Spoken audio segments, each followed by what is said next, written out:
Okay, today I wanted to talk about sprinkler timers and sprinkler valve basics.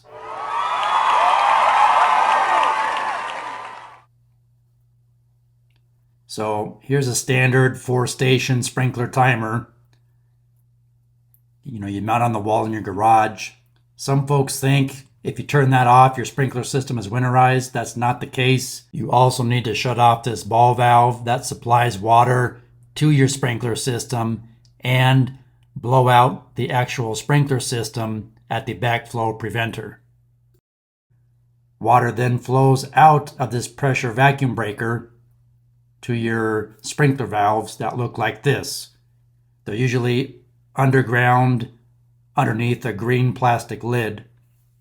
And from there, water flows out of the sprinkler valve to your sprinkler heads, whether you have pop-up sprinklers, rotary sprinklers, etc.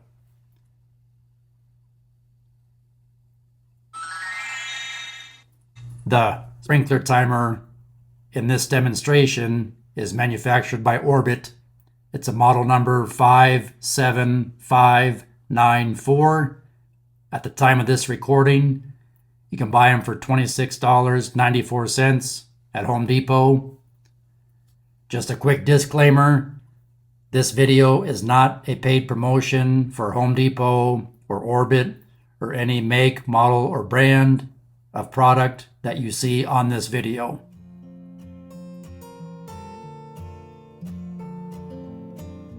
So first, start by removing the cover.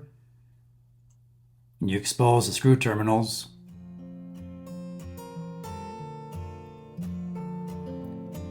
So the unit's plugged into a wall outlet.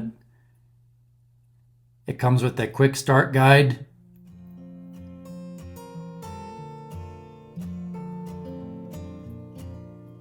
Remove this white tab and that'll allow the batteries to operate, the backup batteries. So we'll start by setting the date and the clock. Press the plus button or the minus button to set your time.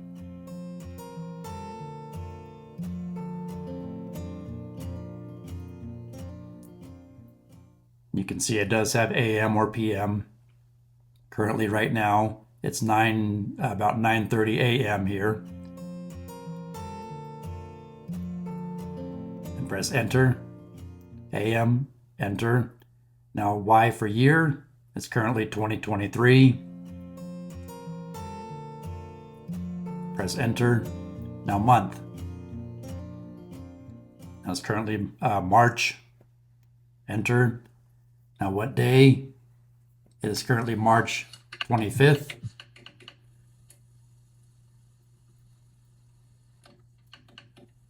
Enter. Turn it to start time. Program A, station 1.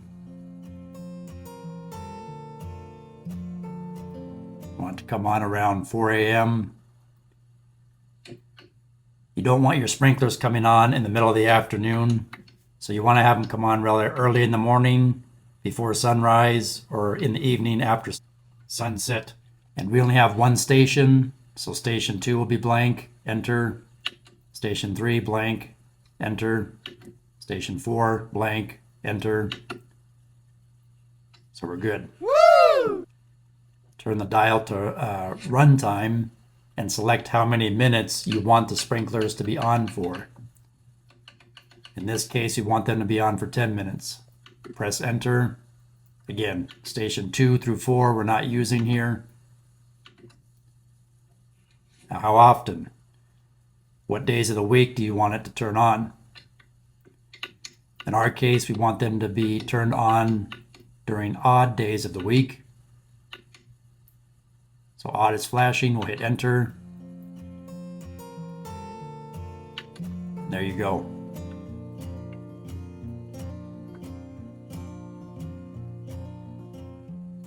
Turn it to budget and set budget if you wish. We're not using that now. You can see it's going to come on at 4 a.m. on Monday. Currently 9:31 a.m. Again, there's the Monday icon. If there's a rain delay, if it was going to rain, I can push rain delay. I want to manually turn on my system, hit manual, enter.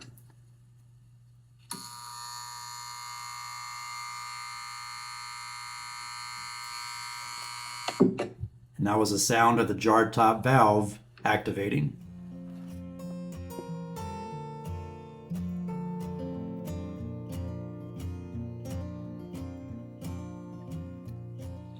So a little closer look. You can see here our terminals.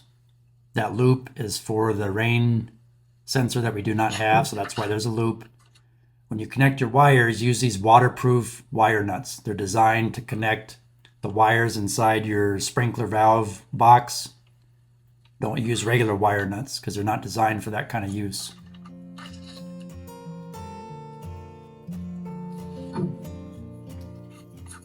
So we can simply unscrew the top on this jar top sprinkler valve so you can see the internals.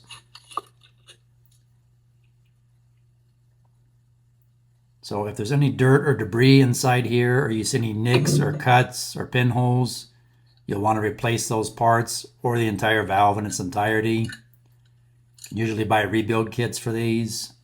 Check the spring. Is it broken? Is it missing? Look for dirt or debris.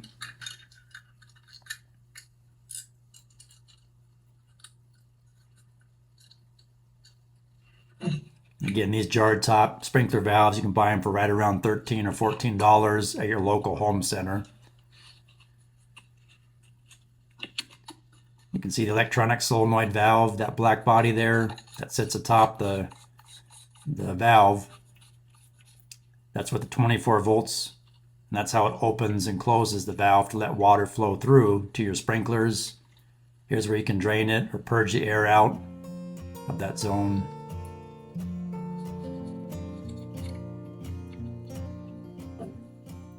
You can see the arrows. Pay attention to the arrows on the body. They're going to be pointing toward your sprinklers. Water comes in one side, goes out the other side. You can see it has national pipe threads.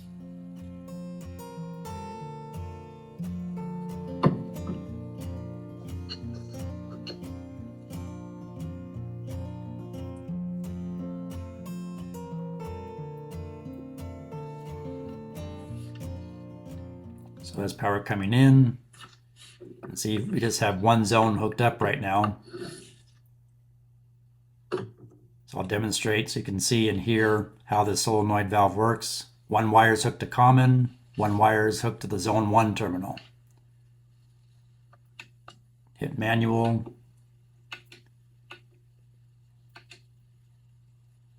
Enter.